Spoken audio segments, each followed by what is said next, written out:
Did you know that small and medium-sized enterprises represent 99% of all businesses in the EU and account for 70% of all jobs? Close to 45% of GDP in the EU was generated by IPR-intensive industries. SMEs are the motor of the EU economy. Their potential to boost employment and drive future innovation, two key priorities for the European Union, should not be overlooked. SMEs are particularly present in innovative industries such as clean technologies, healthcare, ICT, etc. Today, more and more SMEs are looking for business opportunities in emerging markets. Many of those companies are considering China, Southeast Asia, and Latin America as potential destinations. Trade relations between the EU and emerging markets have taken a new turn with the ongoing negotiation of FTAs and investment agreements. These regions are attractive destinations for European investors, with their fast-growing markets, rising middle classes, and competitiveness. Due to limited resources and available capacity, SMEs face many difficulties in managing their IP assets, and particularly when this involves IPR infringement in other regions.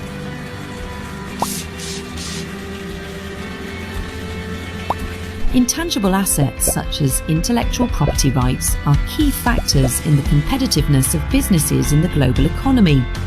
We have to be aware that IPR-intensive industries contributed 86% of imports and 93% of exports to EU external trade. And in developing markets such as Southeast Asia, Latin American countries and China, your trademark, patent, trade secret, industrial design are endangered. Before internationalizing your business, take an active part in protecting your assets. The International IPR SME help desks are here to assist you and contribute to SMEs internationalization by the provision of step-by-step advice to build a successful IPR strategy for entering into the Chinese, Southeast Asian and/or Latin American markets. The range of services offered by the help desk includes a 24-hour helpline service to reply to IPR questions, free online and on-site trainings delivered by IPR experts, free publications on various IPR topics and country fact sheets, and other useful information forms such as case studies, e-learning modules, video podcasts, and more. So if you have any inquiries on IP protection, contact the help desk in China, SEA, or Latin America to learn how to manage your IP assets and expand your business successfully.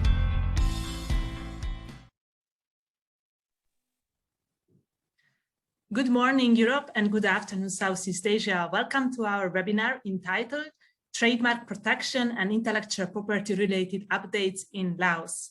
My name is Nora, and I'm the project manager for the Southeast Asia IPSME Help Desk, and I will be today's webinar moderator.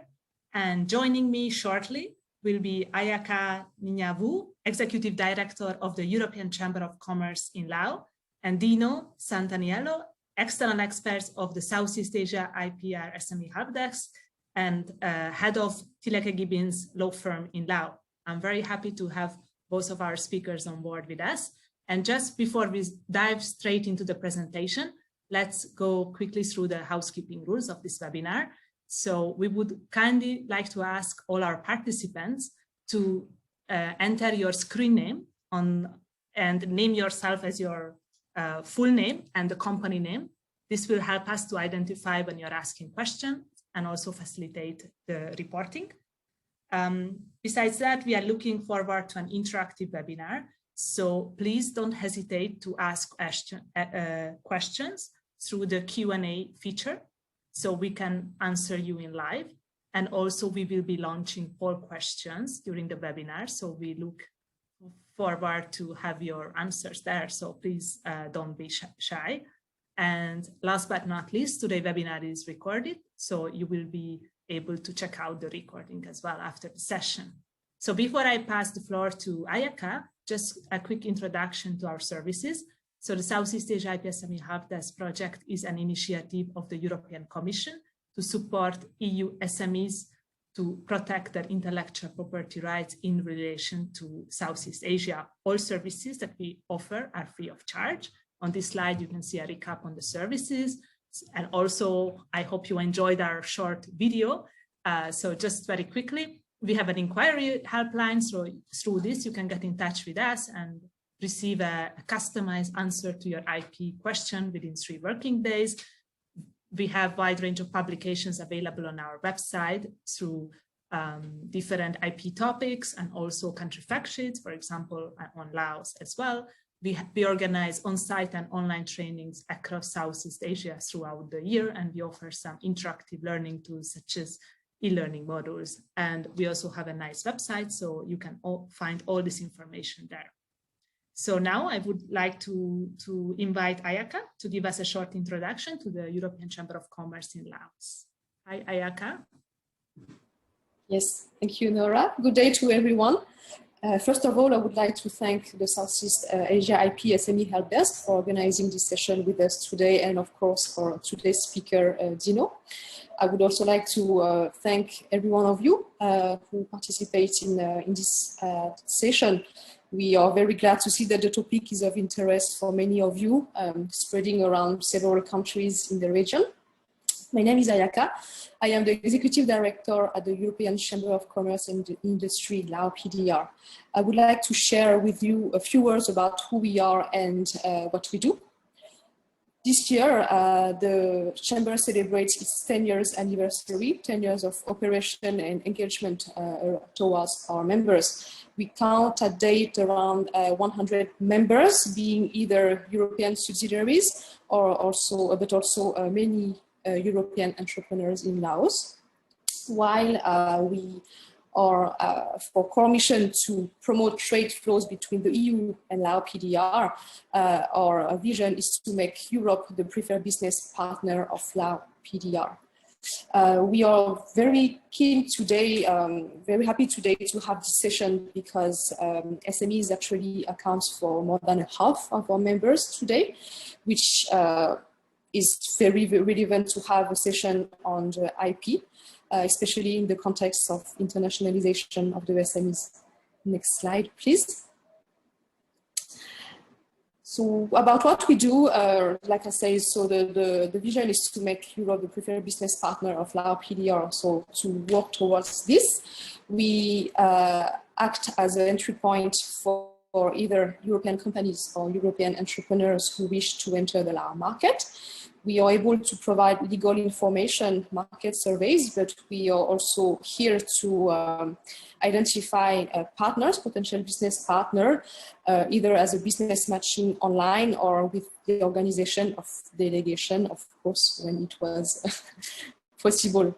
On regular basis, what we do for our members is to organize trainings and seminars, as well as networking reception, and of course, with advocacy, we voice the challenges and issues that our members are facing on the ground towards the Lao authorities. So this is in order to ameliorate the business climate here in Laos, which is also an objective that we have to attract more foreign investment.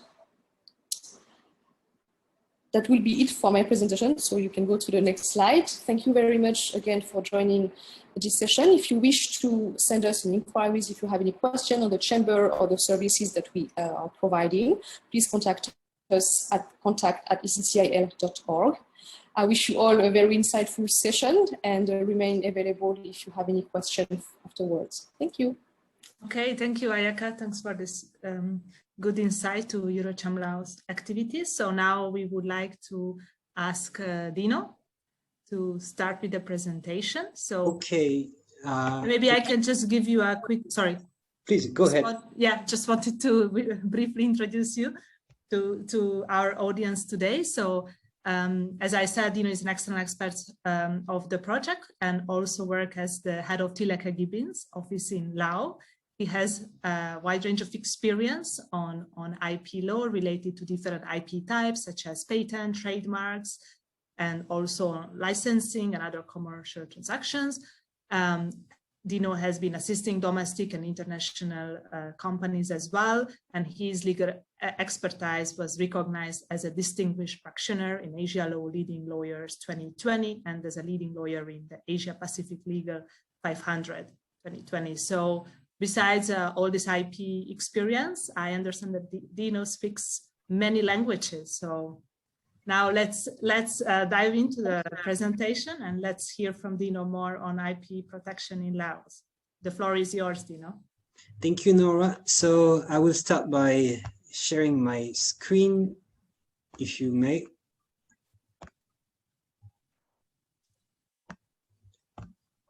Okay. So. Yeah, I see your screen. Just put full screen. Okay, is that okay? Yeah, it's good. And you hear me fine, I understand also, right? Yeah. Perfect. So thank you, Nora, thank you, Ayaka. That's a real pleasure for me to be here today again, because this is definitely not the first time that I'm giving a presentation about intellectual property and maybe a little bit more specifically about trademark protection in Laos. Just to add a little bit of my background, saying that I'm in Laos now for more than 4.5 years, almost 5 years already. Exceptionally, I'm not in Laos today, but I'm in Thailand due to some personal reason. I had to leave Laos for just a short time because I do have a personal life also in Thailand. But usually I'm based in Laos only, and I've been there now for about 5 years. So today, as you know, the topic is about definitely intellectual property and trademark. So here is the agenda that we'll be discussing today. So protecting your trademarks in Laos. Part 2, a brief focus on parallel import and license agreements in Laos, because I understand that many people ask for it most of the time, and it seems that it's rather unclear for most of the foreigner or people not familiar with the Lao jurisdiction. Part 3, we'll be talking about trademark enforcement, which includes actually your remedies available for you in Laos to enforce your IP rights, because it's good that you have a law, you have rights, but what if you cannot enforce these? So I will show you that it's actually possible, and you have many options available in Laos. And finally, eventually, I will be just providing a little bit of updates on intellectual property generally, and also a little bit, because we cannot disregard this, a little bit of updates on the situation about COVID-19, which actually impacts also intellectual property and the work of some intellectual property practitioner. So I'm done for the presentation. So let's start. I understand that we have a couple of questions first. So I don't know, how does it work, Nora? So I understand that people have to choose. Yes, so now we are launching the poll questions. So the participants see the options. So the question is, do you have any trademark registered in Laos? If not, you intend to register one? So yes, I have a trademark registered in Laos. No. Or last option is no, but I intend to register a trademark soon. So please select a suitable answer, and then we can also have an understanding a little bit on your IP strategy. So we give 30 seconds to the participants, and then we will share the result, and Dino will comment on it.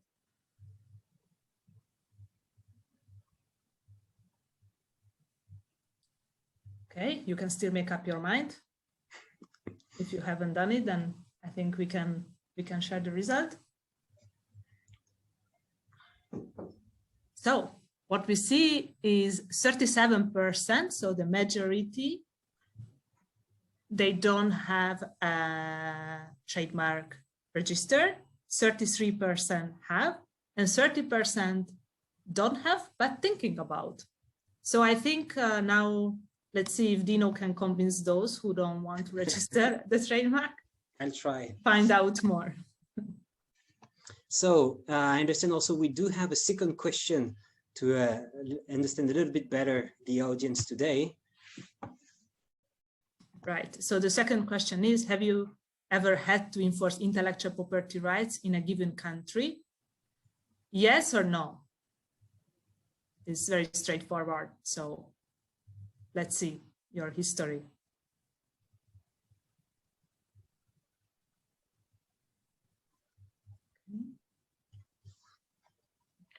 Okay, I think that the answer is very straightforward to that, so you don't need to think much, so we can share the result. Okay, so wow, yeah, 27% of the audience already faced such experience of enforcing their rights, and 73% have not. So, okay, so this is the background of our audience today, Dino. Okay. So thanks for that. It's very actually insightful, first of all, because I understand that if we were in another jurisdiction, let's say maybe Vietnam or Thailand, I guess the answer for the first question would have been way higher.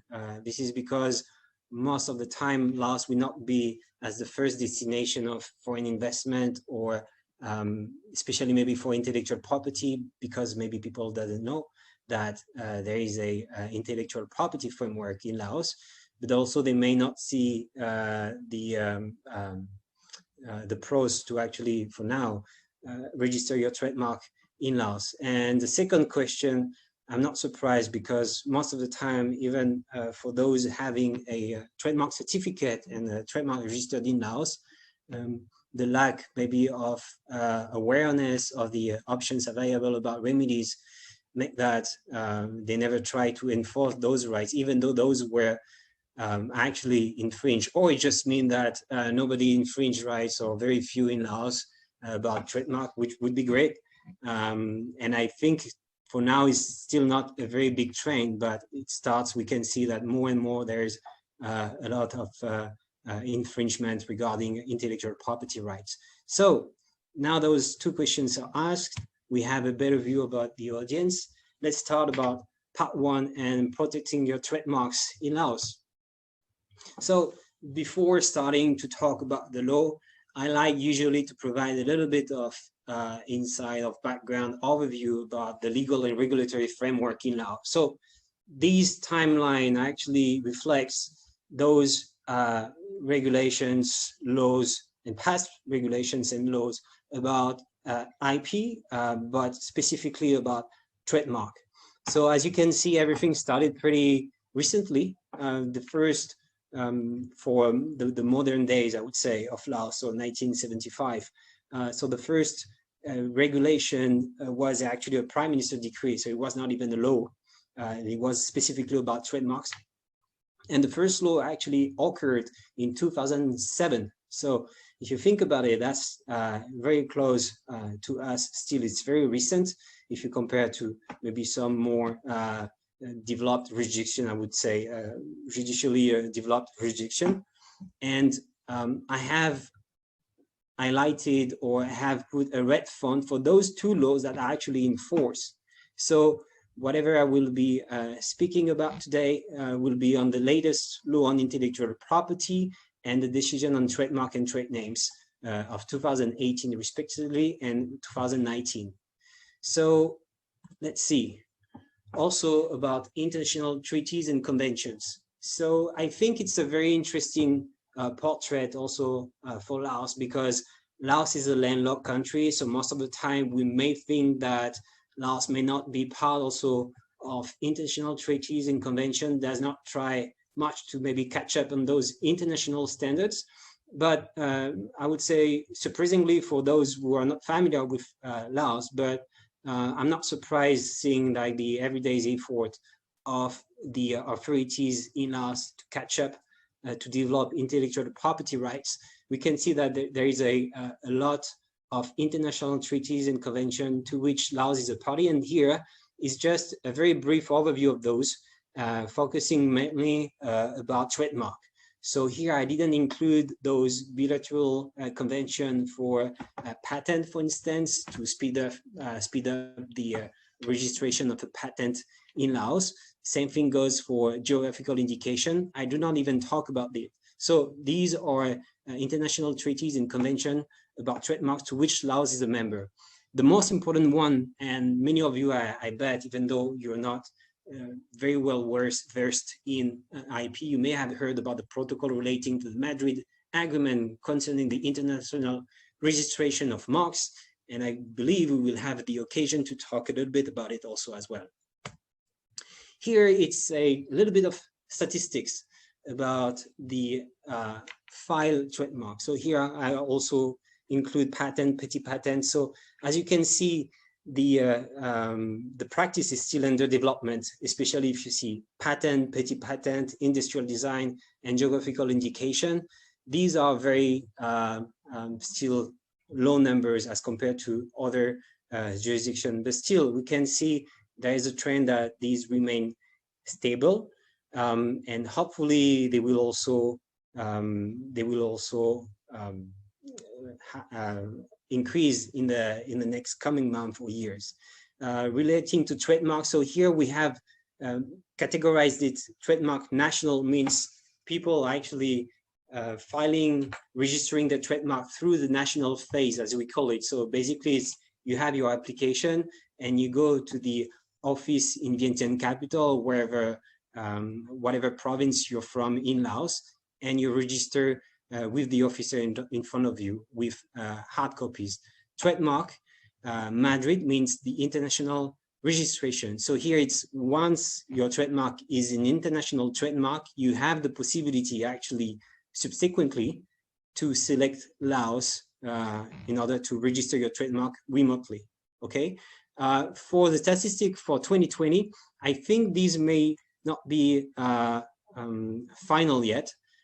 So I may have to update a little bit because we've been provided with those figures, but I understand afterwards that we've been told that for 2020, the numbers may be a little bit higher than that.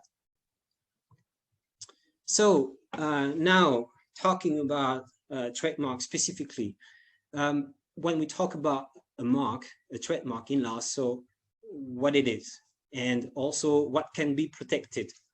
So here, the response is actually under the law on intellectual property and the decision on trademarks and trademark name I just mentioned earlier. And as you can see, the scope of mark that can be protected is pretty broad. So personal names, as long as you have indeed the authorization of that person, letters, numerals, figurative elements, 3D image, motion, animated pictures, product packaging, combination of color, as well as any combination of such signs. So all of these are actually available for registration. Two things maybe, 3D image, animated pictures. I'm not sure if it's in practice possible to register those. From the last discussion we have with the Department of Intellectual Property in Laos, we understand that there was not yet a registration with regard to 3D image and animated pictures, because it also involves some equipment probably from the officers that the Lao DIP, so Department of Intellectual Property, doesn't have to date. And I also believe that it means that there was not lots of demand in this respect. So in Laos, trademark is by far the most filed, protected intellectual property, and how we call those non-conventional trademarks are not yet very trendy. So these, in order to protect those words, those signs, you need to register. As I put it in the right side of the slides, unless the mark is actually deemed to be a well-known mark. So there is a category of mark, they are so famous, they are so well-known that they have a protection even though they are not registered in Laos. But I would like to draw your attention that it's very difficult to know what is a well-known mark or not, because there is no list of those marks. And one of the other thing to take into account is that whenever the mark is deemed to be a well-known or not, the analysis will be made according to the Lao market. So it doesn't matter maybe if the mark is well-known in Japan, Korea, even in the US, or maybe all those countries combined, if that mark has no reputation, is not known in Laos, it will not be considered as a well-known mark, So we would suggest that the trademark owner, if the trademark owner wants to do business in Laos and to protect that mark, then he should or she should actually register the mark. One other point I would like to say is that it's not mandatory to register a mark in Laos in order to commercialize your product with that mark, but you will not be granted with any rights regarding to protect your mark if you didn't register it in Laos. So here it's a very brief timeline about the registration process in Laos. So this is a national phase, okay? So I will simply actually detail the national phase. So we start with the filing, and I will go deeper in details just after these slides. Formality examination, publication, opposition, substantive examination, and at the end of the day, the granting of certificate. And when I say at the end of the day, is not literally, it takes about 12 to 15 months to actually have the certificate. So some of you may have had such certificate earlier. Some of you may have had that certificate maybe later, but would say average, let's say it takes about a year. One clarification about the international registration. I think there is a lot of confusion that an international registration, sorry, that an international registration from anybody from your computer, you may from France, for instance, decide to register your trademark internationally, okay? And then to select Laos to register your trademark through your computer and through the WIPO websites, for instance. But actually, in order to have an international trademark, you must first register your trademark through a national phase from a country which is part of the Madrid Protocol.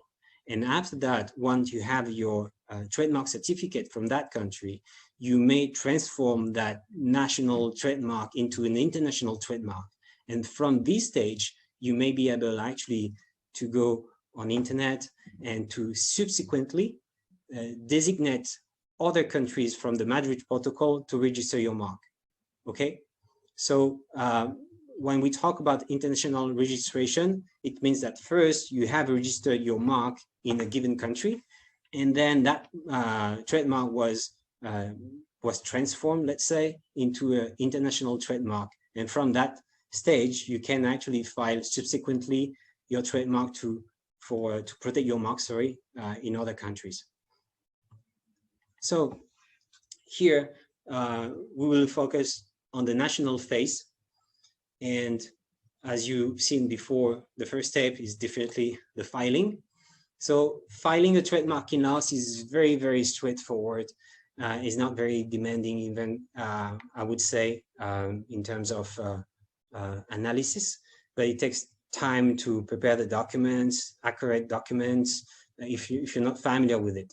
So here the required documents are very straightforward. So application form from the Department of Intellectual Property, a power of attorney if you want to hire actually a legal advisor to do it for you, specimen of the mark, as we just mentioned before, any sign that is actually registered, can be registered, a detailed list of goods or services.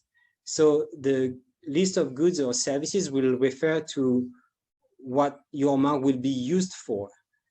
If, for instance, you sell cakes, then you will have to register your trademark under the specific class for that kind of product, cakes, okay? And your mark will be linked to that kind of product, and your mark will be used to, let's say, advertise about cakes, and you will be protected, your mark will be protected for any product which is about cake. So if tomorrow someone else has the same trademark as you, but commercialize car, there will not be an infringement because there are two types of different goods. And also the required document will be the receipt of payment of the official fees. One thing I would like to say is that to date, the DIP, in Department of Intellectual Property, has no e-filing system. I know this is the case in many other countries, like Cambodia, if I remember well, it was very useful during a COVID lockdown, for instance. But in Laos, it's under preparation. So anytime soon, there may be a new filing system available, but for now, it's not the case. Also, Laos is a multiple class system country, which means that we just talked about the goods or services. So there is, actually it's about classes, and there are a total of 45 classes which are about goods or services. So if you want, you can register your trademark under many different types of classes. So it could be that you register your mark for, I would say, cake, but also if your mark will be also used to commercialize, I don't know, maybe drinks, and if that class is different from cakes, then you will be able to actually register your trademark for different type of classes. And when you have filed the trademark application, you will be given, if indeed everything is correct, you will be giving a filing number, and also that will be a very important element, because from the filing date, actually your protection of 10 years will start. Then after the filing steps, you have the formality examination. So here is just examination of the documents you have provided. Here it's super straightforward. The officer will have a look at it. The examination must be done within 60 days. And if the officer found that there are some element that deserve some more explanation, they will ask you explanation about this. And you will have also 60 days to respond. If you don't respond, your mark will be deemed, or your application will be deemed abandoned, which means that you will have to restart from zero if you want to register your trademark again. After this, so there is what we call the publication. And actually, this is a very important stage, which was introduced for the first time through the latest amendment of the law on intellectual property. So it's pretty new, actually. It's in use now for not more than 2 years. And it was further detailed under the decision on trademarks and trade names.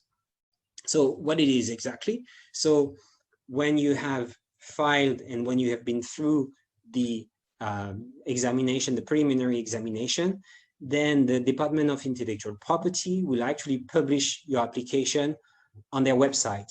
Here I have given you the website on which of the Department of Intellectual Property, and on which actually you can consult what we call the official Gazette of Intellectual Property. So here, after 15 days after the preliminary examination, if the preliminary examination is successful, people will be able to see that you're trying to register this mark. This is very useful. Why? Because like these third parties are aware that people are actually trying to register a mark that may infringe their own mark.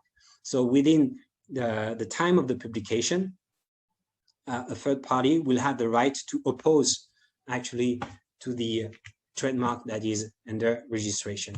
And this is here detailed here. So you have here 60 days if you want to oppose to a pending registration.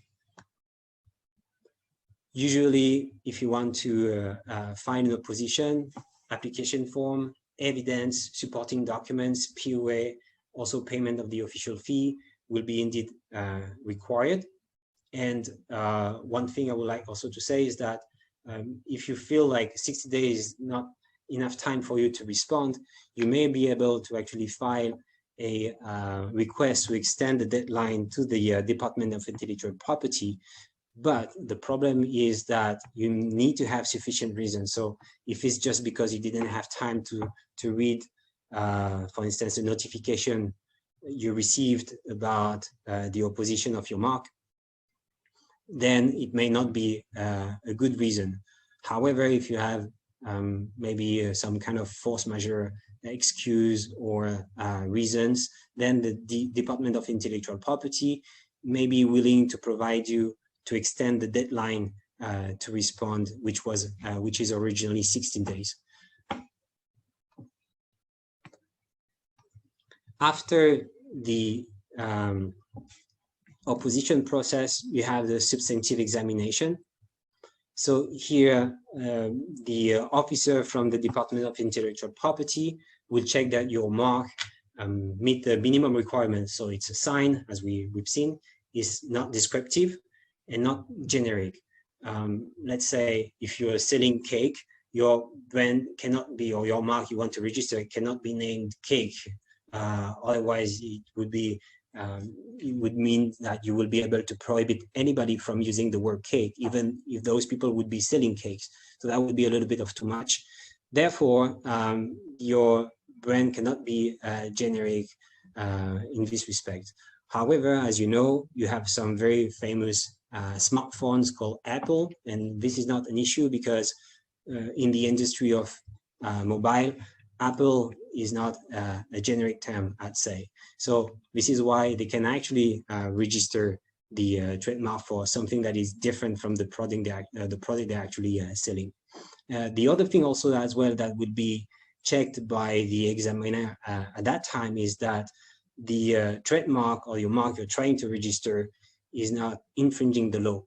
Let's say that the mark is not deceptive, does not contain the name of a living person or even maybe a famous person without the authorization of that person, does not contain a national flag emblem without the approval of the state, which may be pretty difficult to actually obtain, but also that the mark is not contrary to social order, culture, fine tradition.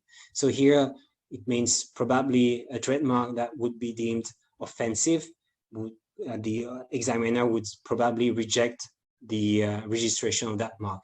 And when we talk about fine tradition, usually under law, that would mean maybe obscene pictures or content of sexual content, actually. So here is just a sample of those ineligibility available by law, but there is more than that. Again, here, if after the substantive examination, the examiner tells you that they reject your registration, you have 60 days actually to respond again to the examiner, and there could be an extension deadline of 30 days. Again, to have that extension, you must have good grounds. You cannot just ask an extension like that. You must provide also reasons for why you didn't have time to respond in time. And under discretionary on discretionary basis, the Department of Intellectual Property may or not allow the deadline extension. And finally, this is where there is a happy ending, hopefully. You have your trademark certificate. So here it's an example of certificate by our law firm, Tilleke and Gibbins. It's a little bit old. The trademark certificate have changed a little bit now, but it's more or less the same. And so what will happen also again is that trademark, once registered, once confirmed, once the registration process is complete, will be again published in the official gazette. So as I said just before, the term of protection is of 10 years, which can be renewed indefinitely. So now I would like to talk briefly about parallel import and trademark licensing in Laos. So first of all, what is parallel import? We call also that gray market goods. So here I took the definition from INTA, which I think is very self-explanatory. So parallel import refers to branded goods that are imported into a market and sold there without the trademark owner's consent in that market. The good have been manufactured by or under license of the brand owner and therefore are not counterfeit, but they may have been formulated or packaged for a particular jurisdiction and are imported into a different jurisdiction in contradiction to the brand owner's intention. So I think this is a problem that we meet often in Vientiane or in Laos generally. Why? Because Laos is actually in between 5 countries. So there is 5 neighboring countries in Laos, Vietnam, Cambodia, Myanmar, Thailand, China, and that's something that we'll often see, especially in Vientiane capital, where actually the capital is very close by some very big cities in Thailand, like Udon Thani, where you have like big lotus market and so on. So what happens actually sometimes, and what happens often, is that many people may go to Udon Thani or other any other cities in Thailand, not too far away from the border, preferably. They buy a lot of product in Udon Thani, like product we were on sale. They come back to Laos and they just sell it in Laos at a price which is way lower than what the price was supposed to be for the Lao market.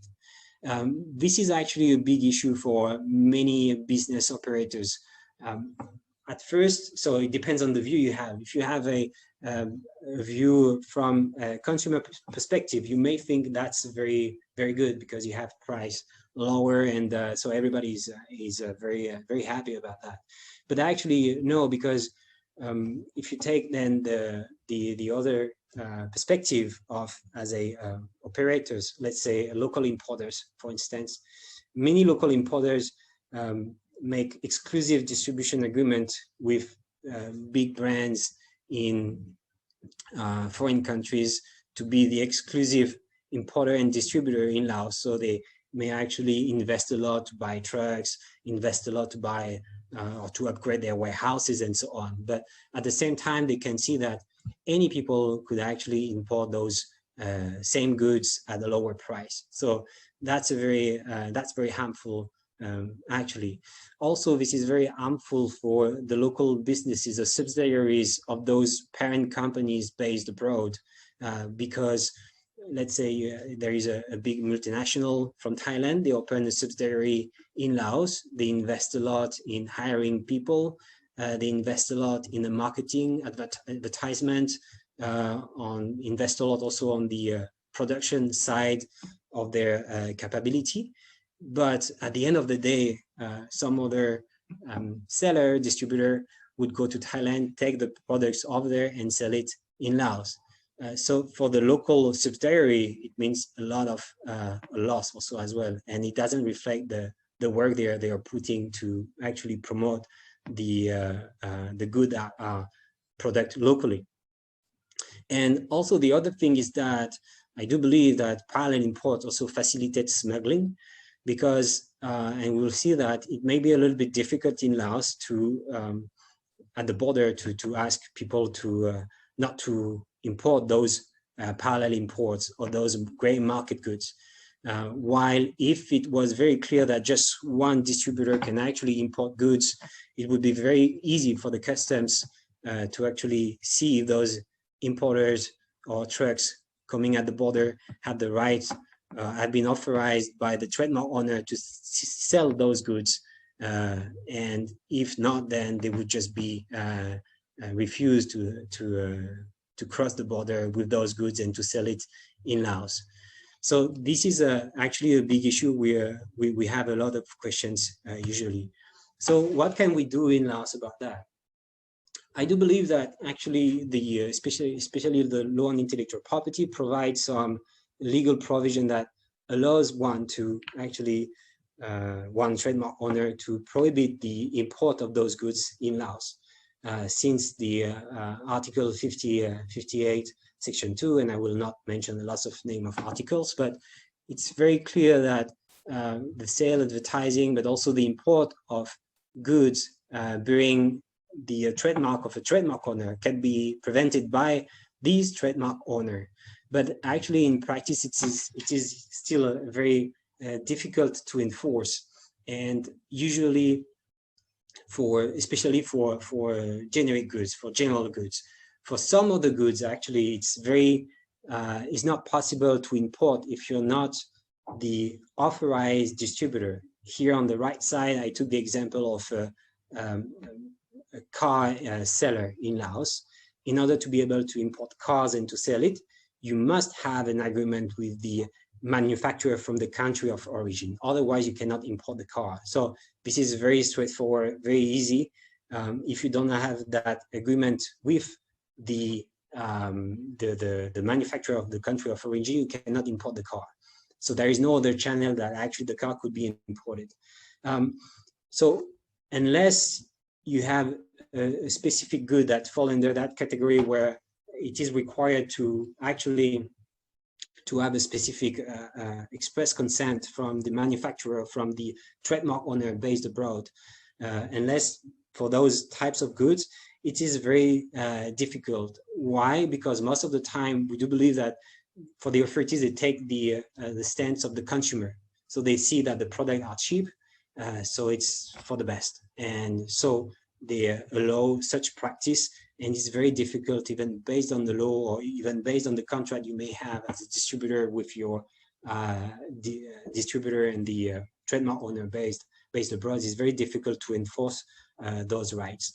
What we could suggest actually is not maybe to just try to prohibit those imports based only on parallel imports. But most of the time, what we realize also as well is that those imports may not have duly paid the custom duties, for instance. So this is another maybe another factor to take into account. And if you can prove that the import had not been made in accordance with the tax laws, for instance, that's another issue, and that may be actually something worth to have a look at. Another thing also as well is that the officer, specifically from the Ministry of Industry and Commerce, Internal Trade, those agencies taking care of consumer protection, they tend to be very more and more strict about labeling in Lao language. So if the products imported are not in Lao language, they are not supposed, I mean, you could, we could probably think about taking a legal action for people, if you're impacted by it, for people importing those products without a proper labeling in Lao language. Instead of trying to talk about parallel import, there are maybe other angles that we believe may be more relevant in order to fight against parallel import, because that Article 58 is very difficult to be implemented either by the Department of Intellectual Property, by the Ministry of Industry and Commerce, or even at the border with the Customs Department. The other topic, licensing agreement. So this is a question we have often. A multinational based abroad or a company based abroad wants to license its trademark in Laos, have maybe a Lao national using the trademark or open a franchise, for instance.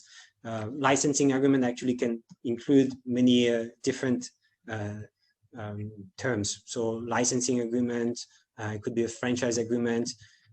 It's most of the time will be about authorizing someone to use a trademark, not only, but that would be part of the deal, definitely. So if a operator abroad, a brand abroad, a very famous brand abroad, wants to provide the rights to use its trademark in Laos, there will be an agreement. Then the question we have often is that, is it an obligation to register the licensing agreement between that trademark owner, probably based abroad, and the Lao national using the trademark in Laos, which was actually authorized to use that trademark in Laos? By the law on IP, yes. You must actually notify to the Department of Intellectual Property through a short form license agreement, that's what we call, where you will summarize quickly what the master franchise agreement or the master licensing agreement is about. So in that short form, provided that you can actually draft yourself, you have to point out the key provision about the use of the trademark. So in this regard, the decision on trademark and trade names do actually talk about the right to authorize the use of a trademark. So this is what you will need to actually notify to the Department of Intellectual Property, even though it's a franchise agreement, a licensing agreement. With to the Department of Intellectual Property, you have an obligation to actually notify to them that you've been authorized to use specific trademark. So the required documents are shown here. It's pretty straightforward, not very complicated. One other thing also that we would usually recommend is that if the licensing agreement is pretty important, because sometimes when we talk about some big franchises coming in Laos, you may imagine that the franchising agreement, the licensing agreement is there is a lot at stake. Actually, it's a big amount of money. So here we would also recommend the notarization of that agreement, in addition to registering with the Department of Intellectual Property the licenses agreement or the right to use a trademark in Laos. The issue we have is that it's true by law there is a obligation to register or to notify the licensing agreement through a application form at the DIP, as you can see here in the document shown, but there is no sanction if you don't do so. So why would you need to actually register your license agreement or your franchise agreement with the DIP? It is just because, as I pointed out here, is that if you do not register, you will not have the right to act on behalf of the trademark owner based abroad. So we know you will not have the right to take a legal action against someone infringing the trademark you've been authorized to use in Laos. That's the only, actually, the only benefit and the only practical impact that we can see to date in registering a licensing agreement. So trademark enforcement. Dino, sorry, Yes? Can I jump in for a second? Please. I see one question related to the licensing in the Q&A box. So I was thinking maybe we could address it right now. Sure. If you are on the topic. So maybe I can read it loudly. Yeah. Dear Dino, for the registration of licensing arrangements, so as you said, the trademark decision says that you need to notify the IP department. What to do when you have multiple registered IP certificates? If you want only to license it and not to register it, so we have to notify the IP department, but not the IP department, sorry. But the IP department is saying we have to submit an application for each individual IP license / certificate, meaning 50, 60 applications, each processed at USD 50. Can you please confirm this practice?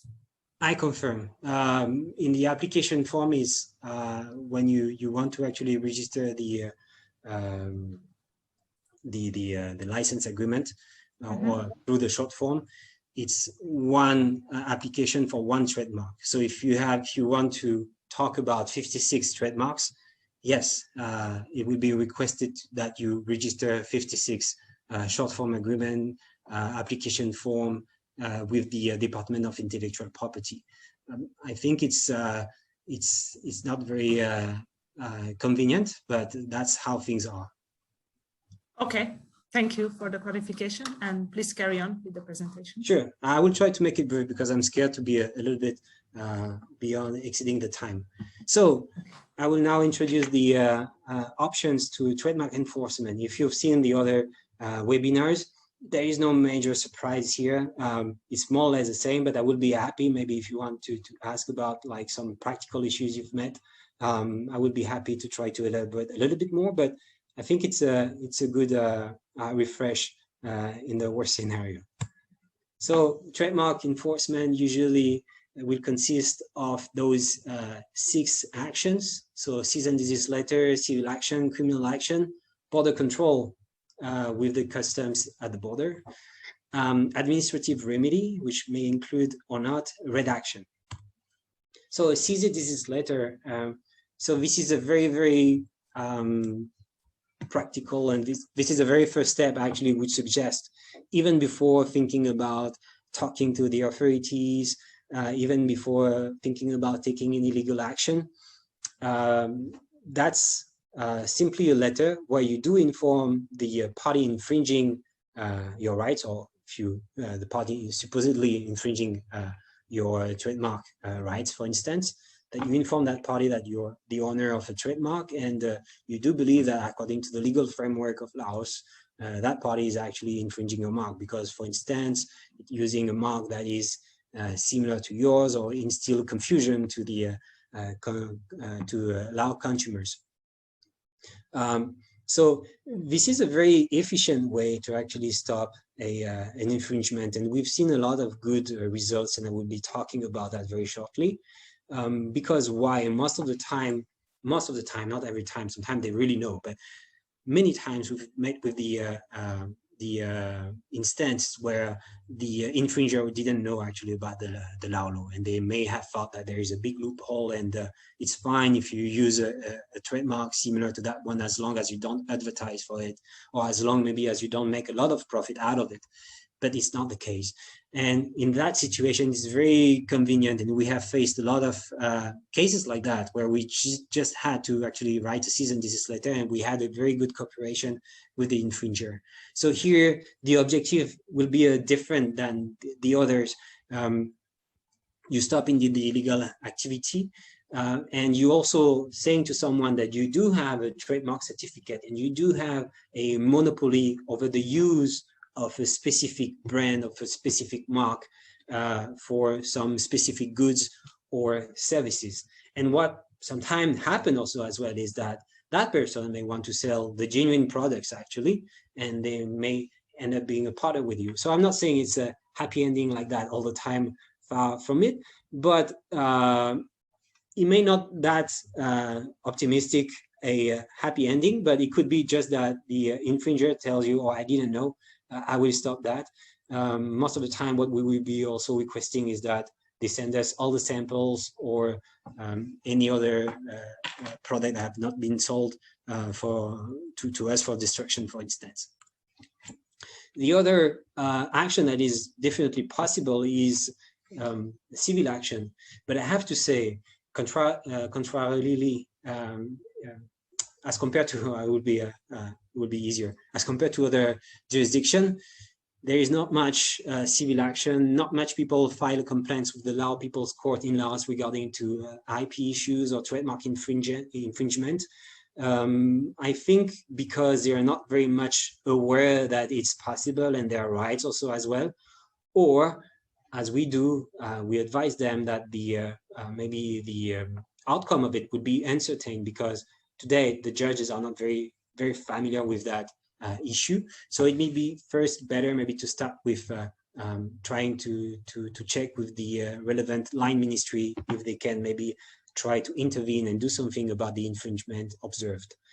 So here the objective will be different: stopping infringement, of course, injunction, but also monetary damages. And that would be, I think, very difficult sometimes for the court to assess exactly how much to quantify the damages in such respect, especially in Laos. In other countries, we're very used to have big amounts as damages, but in Laos, it may be not very significant. But we push actually for people to file complaint. Why? Because we need to create precedent, and judge needs to be handling those matters more and more. This is how actually we will be able to instill more confidence to IP owners when there will be a real trend of decision, a real precedence at the Lao People's Court level. For now, it's pretty limited. Criminal action. So here, same thing. I mean, you're filing a complaint, but it could be directly with the economic police or the prosecutor. The objective will be usually the process is faster, shorter. Here will be payment of fine, imprisonment, and destruction of the infringing goods. You have to know something, and I think I should have put it here, is that there is a penal code for now for 2 years or so in Laos. And inside that penal code, it's very clear that infringing intellectual property can lead people to jail. And even more, if you're part of an organized group, the sanction could be heavier. So I don't really recall exactly how long it could, but I think it's at the most is between 3 and 5 years plus fine also as well. So this is something that you certainly have option about. So customs recordal. So here, as you can see, I tried to find I think I took it from the Compassi. So it would be the Department of Tax, because the Customs Department is under the the Ministry of Finance.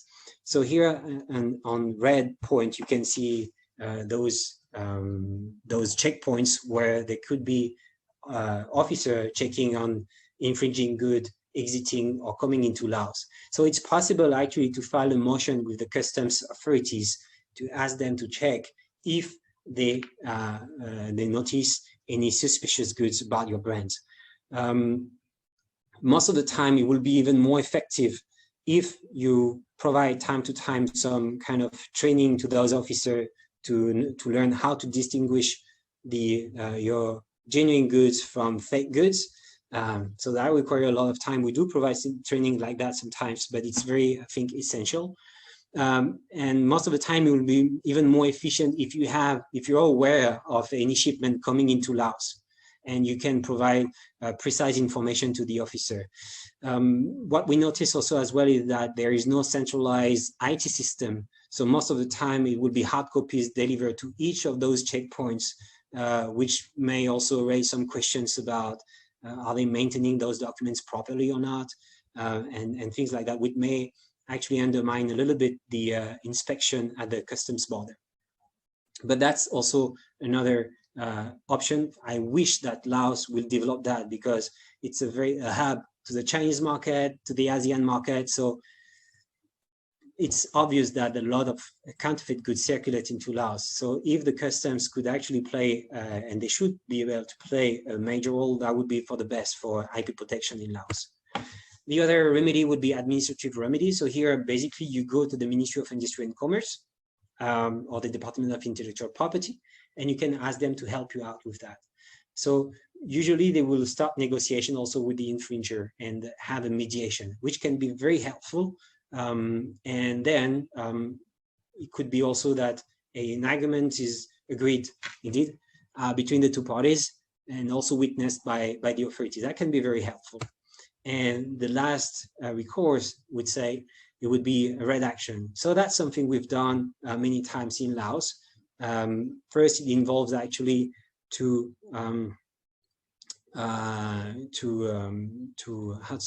investigate on the infringements. And once you have a conclusive evidences against an infringer, then you may be able to file an administrative remedy to ask the Ministry of Industry and Commerce, for instance, or even to file a complaint with the economic police to go and seize the goods of the infringer and to confiscate those goods and to destroy those goods later on. So those are the available options. So here is just a very brief study cases we've been through last year. So here it's a famous geographical indication. And there was one product in Laos not using or using actually that geographical indication without a proper authorization. So what we've done is cease and desist letter. We sent a letter to the infringer, but that was a very good one, actually. The infringer totally understood. We explained the law. They say that they will stop soon before long. And we signed an agreement together. We also they returned some goods still bearing those geographical indication, and that was it. And also we've asked, because there was a trademark register under the trademark you can see here on the screen. So we asked that the trademark be withdrawn from the Department of Intellectual Property, which was done. Here is the same. It was the use of a very famous brand that will soon come to Laos, by the way. But the use were not authorized, and it was very misleading because the infringer said that the bean used are genuine, but it's just the package. But you can't do that. You can't even the beans are genuine. Actually, you cannot promote. First, we cannot even check it.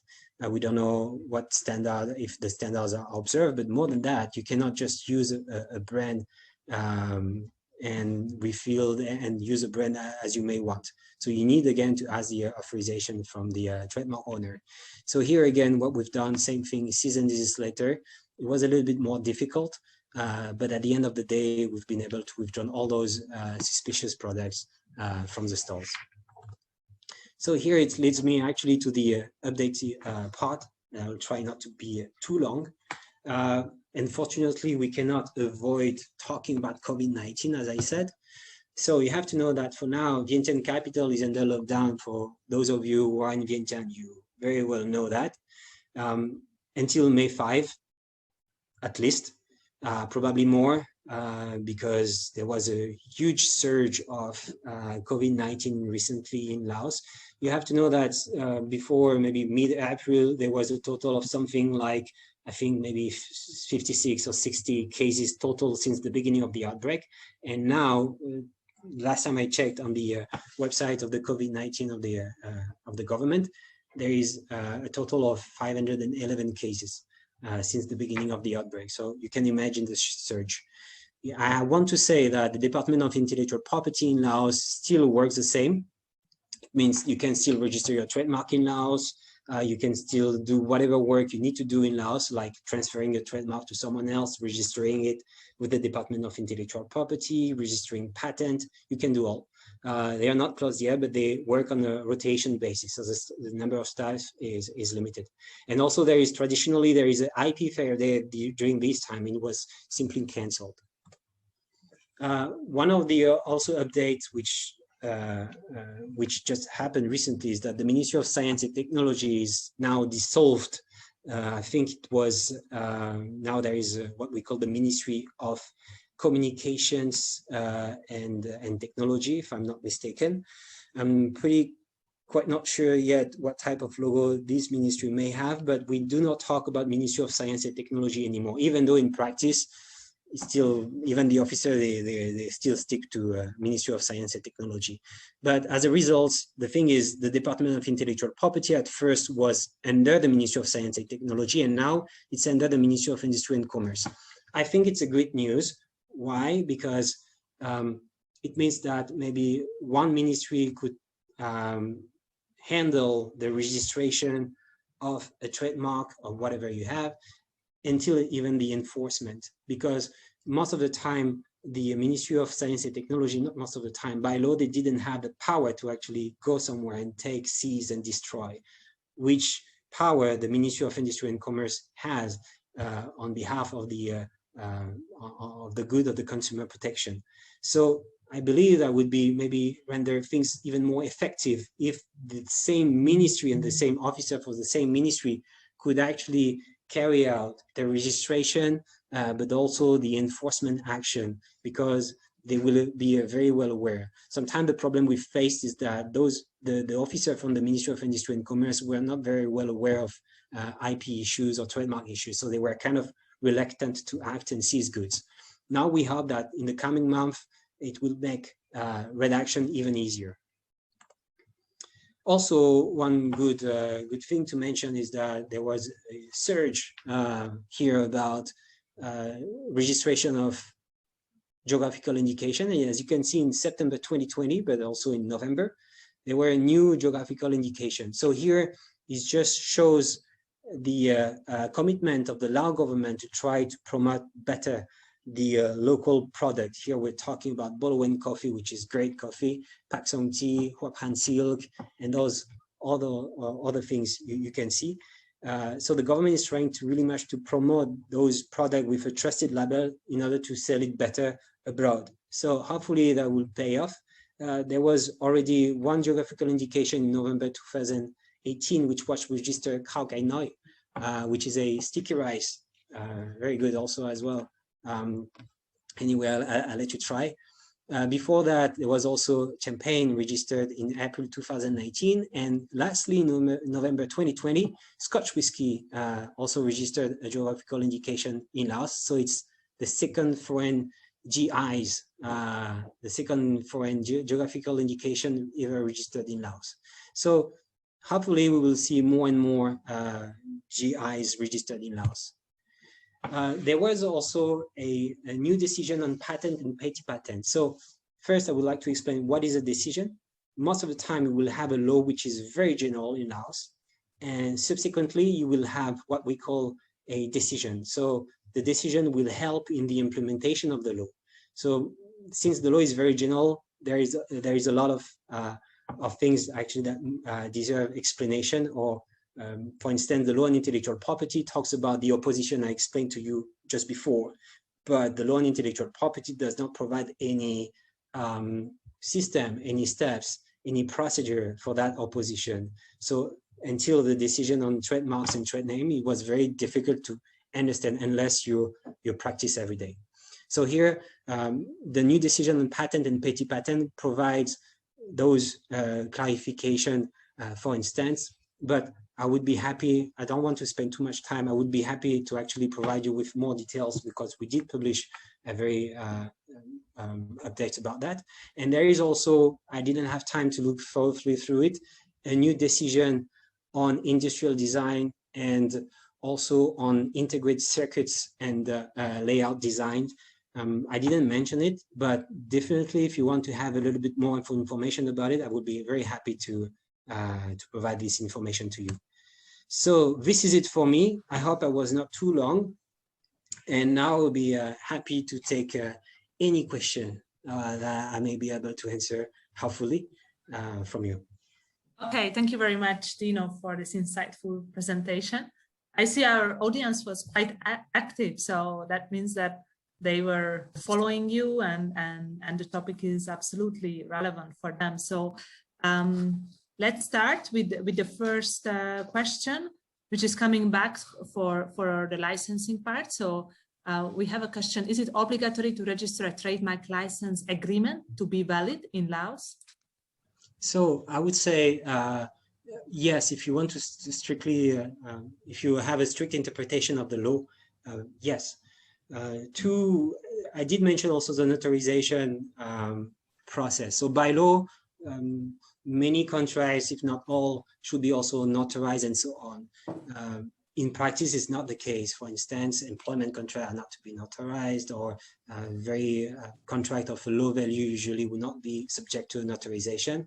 But according to the law on notary, so this is the law that actually provides that most of the contracts should be notarized. It provides the contract, the notarization will so act as a registration with the notary department of the Ministry of Justice and will render the documents existing and valid according to the Lao law. So the notarization process is a little bit different than, I'm from France, for instance, so it's different from what we have in France. In France, when you want to notarize a document, it's just to certify, someone certifying that you did sign the document. Okay, there is no misrepresentation here. But in Laos, also the notarization will act as a process to render valid the contract according to the Lao law, or to make it enforceable towards third party. So that's why I said notarization should be done if we talk about a very important contract, for instance. But even talking about licensing agreements, then yes, you must notify it to the Department of Intellectual Property, but you will not bring your license agreement, the whole one. It will be a short form. So you will have to take the key provisions regarding the right to use the trademark and then file it with the Department of Intellectual Property. As I said, there is no sanction for that. And sometimes it could be very cumbersome. So someone just mentioned the fact, and I was just asked the same question very recently. I have like, my client has maybe 100 and more trademarks that would be subject to the licensing agreement. Should I go through 100 and more registrations? So that would be a lot of money at the end of the day, because there are also official fees.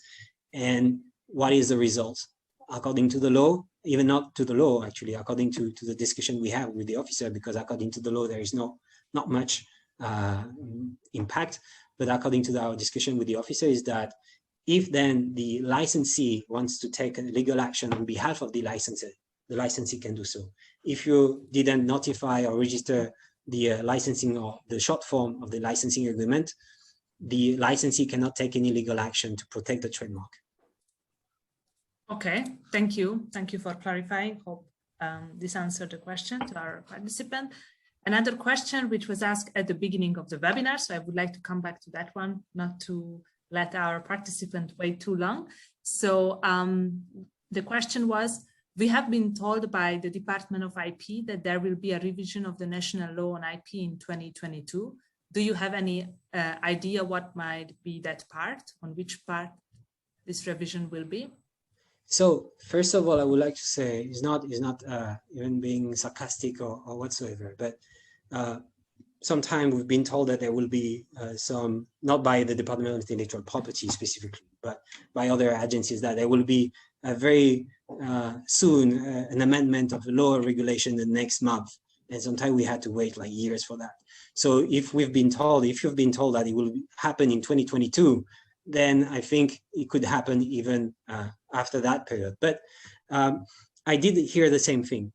I do believe that there will be some very interesting amendment to that. But I think that the Department of Intellectual Property in Laos has a big project to be more active in terms of registration of new plant variety, for instance. And I do believe that the new law expected in maybe, or the amended law expected in 2022 will have even more how to say, details and provisions more elaborated on this very specific topic, because for now it's pretty general. Also, since we are talking about incoming regulations, there will be also incoming regulation soon before long. I heard about dispute resolution about intellectual property. So we hope that there will be also indeed the occasion to clarify what the law already says or the decision already says in this respect, but also to clarify, for instance, process in order to seize counterfeit goods, which to date was for a law firm like us, which was very involved in that, still involved a lot in that. It was a lot of work because it's the practice that actually help you to understand how things may work, who has the authority to do what, and in what province who you may be, you may have to contact. So I think the problem was, first of all, there were maybe too many agencies involved in, or many agencies. Why, if one agency can actually, as I said, for the Ministry of Industry and Commerce and the dissolution of the Ministry of Science and Technology, if one agency could actually handle everything, that would be great. That would be a good start. So I do believe that maybe the new law would take into account also as well that now the Ministry of Industry and Commerce is the ministry in charge of IP, and may also provide a clear framework and steps in order to seize goods and destroy those goods also as well. The potential also other modification may be about e-filing, even though we could, I guess the authorities, they could just issue a new regulation to provide details about the e-filing, but maybe the new law will also talk about it a little bit more, counterfeit, online counterfeit, because it's very absent. There is no word about it, even though we could apply what the law offers us so far, but yeah, there is no specific also process for online counterfeit in Laos, and maybe that was another question that may be raised by the audience, because that's something we've been asked a lot also as well. Okay, thanks for the clarification. It's interesting to have your view on it. I will go to the next question, but in the meantime, I just want to encourage our participants that if you have any questions, we still have some time, so please feel free to type in the question box so Dino can address it. So moving to the next one, one of our participants is asking a small advice from you. I will read you that concern. We received the trademark in Laos in 2015 with our full name. Now we are trying to take it via the Madrid system through their head office in Europe. But we have been told in Laos that now we cannot register or have an international, we cannot have our trademark internationally. Oh, that may be a problem. What is your thoughts?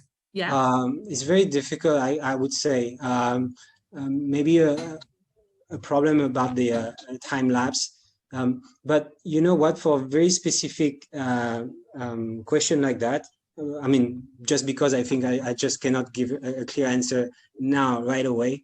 I'm very happy maybe if that person could send me the details of the trademark and the response they received from the DIP.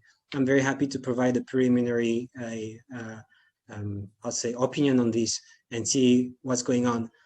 because those issues about international marks are still pretty recent in Laos. So sometimes we did have some complicated case which happened because of maybe the fact that the officers are not very familiar.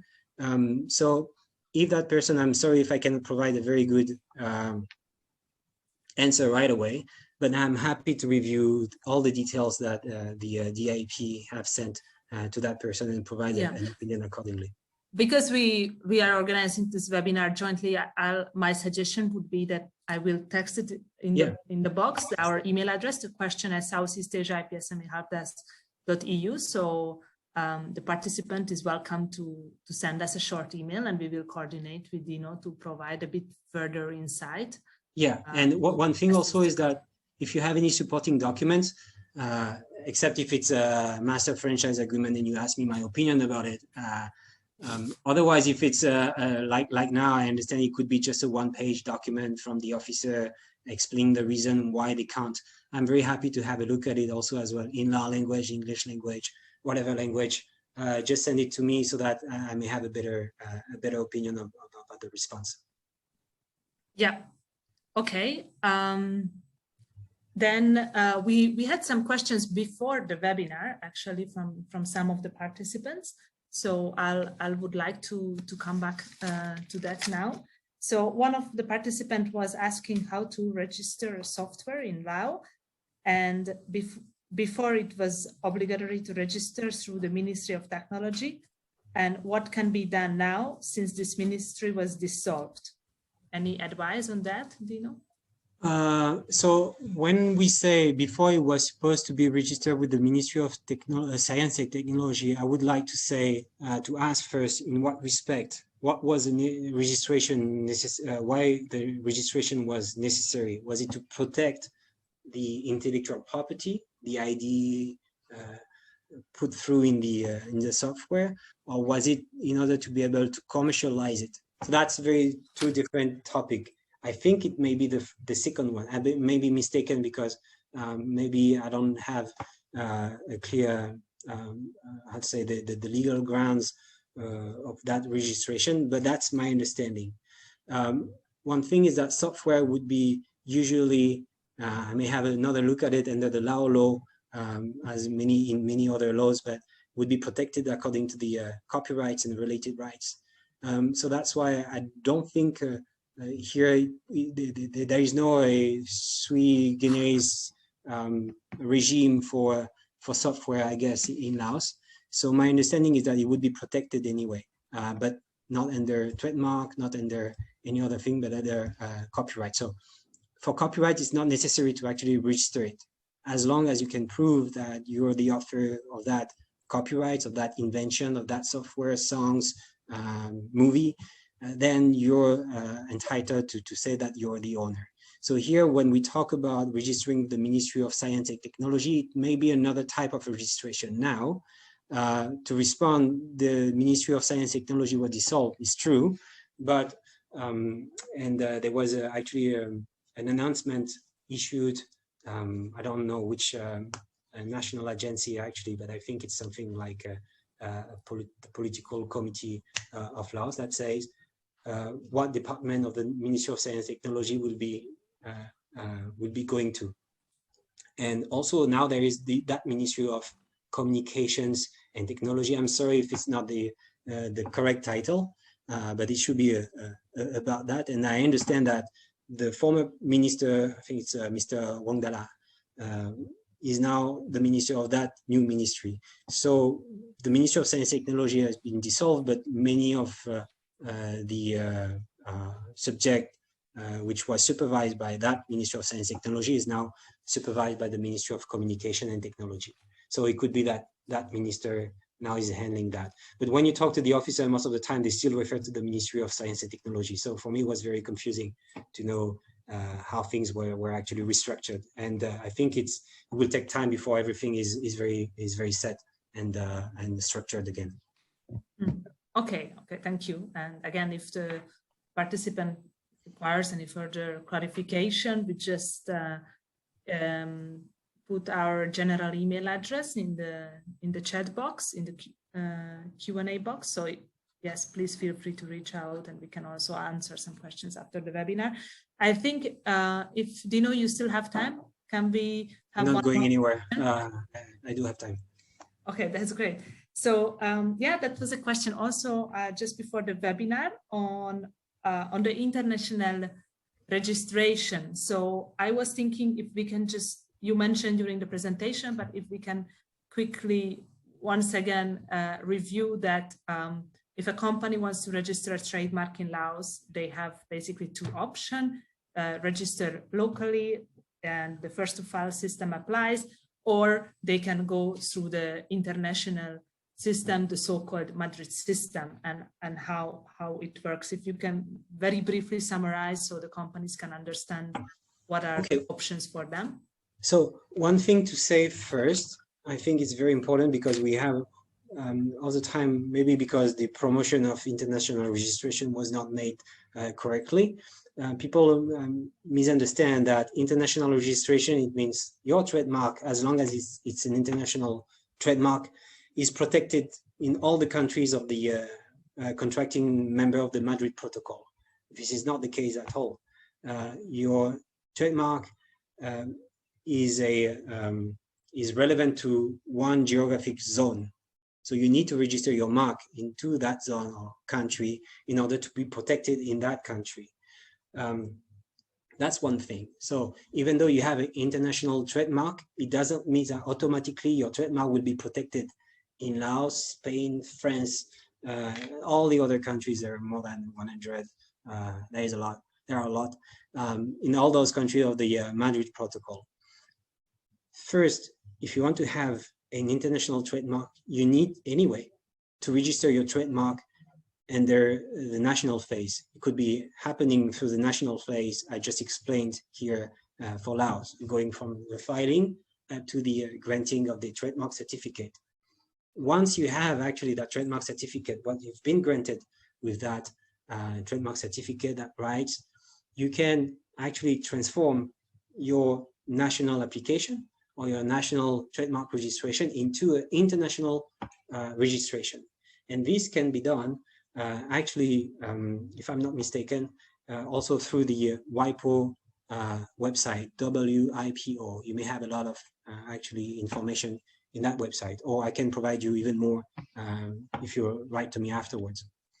So then the WIPO will be checking on your application and will let you know if your trademark is now international trademark. Once your trademark is an international trademark, then you may also, again, from the WIPO website, to designate countries where you would like that trademark to be registered. You will need to pay, actually, I don't know exactly how much it is. I think it was reviewed recently for Laos. It's in Swiss francs. The official fee was decreased slightly recently, but you will need to pay additional official fee for actually registering in that country. I would like also to draw your attention about one thing, is that you may be able to actually, from France, for instance, Italy, register your trademark in Laos. It's possible because those two countries are part of the Madrid Protocol.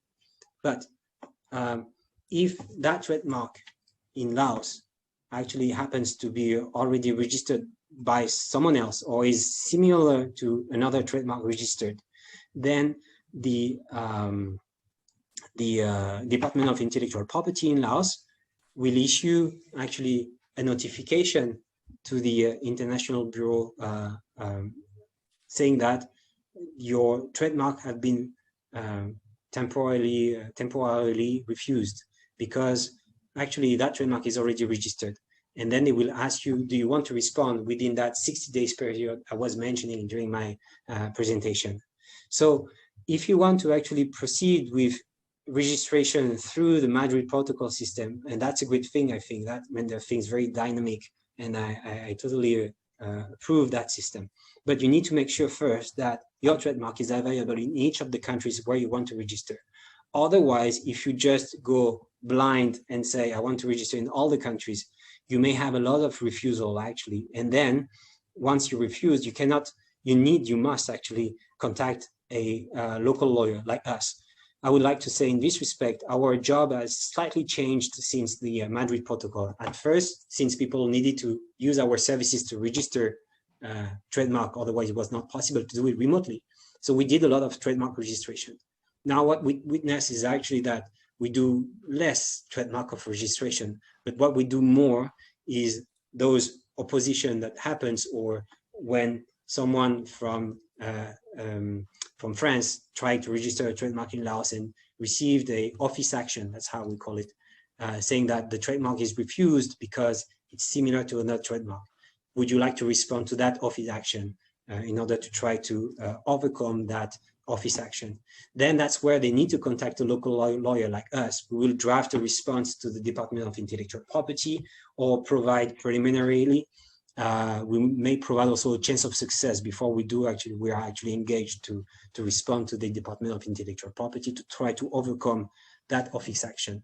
But you have to know that it's not because you're actually applying for a trademark remotely that the trademark will be registered. You must be sure first that your trademark is actually viable in that country.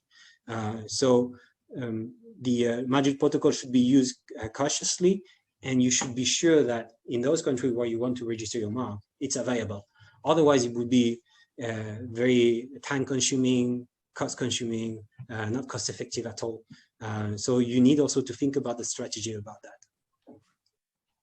Okay, thank you. I think you gave a good overview on that. It's true that a lot of times this international name confuse companies, and it's good to clarify. So just a small addition to Dino's reply. The help desk developed a publication on how to protect your trademarks through the Madrid system. And this publication is focusing on China, Southeast Asia, and Latin America, with an overview on the application process, also related to the 3 regions that I just mentioned, some information on the timeline, and also some pros and cons, which you may need to evaluate. So I put the link in the chat group, and please feel free to check it out. And with that, I don't see further questions now, so I think we can close the Q&A session. Thank you very much once again, Dino, for your presentation. It was a very, very interesting, and I'm also happy to see that we received quite a few questions from the participants. I also would like to thank to Ayaka for the opportunity to co-organize this webinar in the Southeast Asia Help Desk.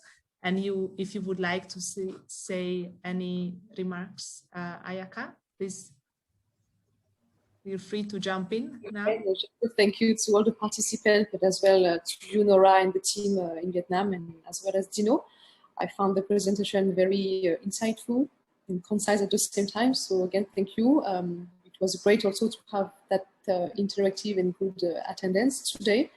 Again, I mean, if you have any question, feel free to contact one of us, and looking forward to the next session.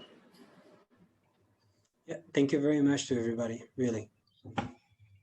Yes, so thanks for everyone, and we keep monitoring the IP landscape of Laos, and whenever we see some interesting updates, I think we will do a new webinar with Dino and Ayaka, so stay tuned with us.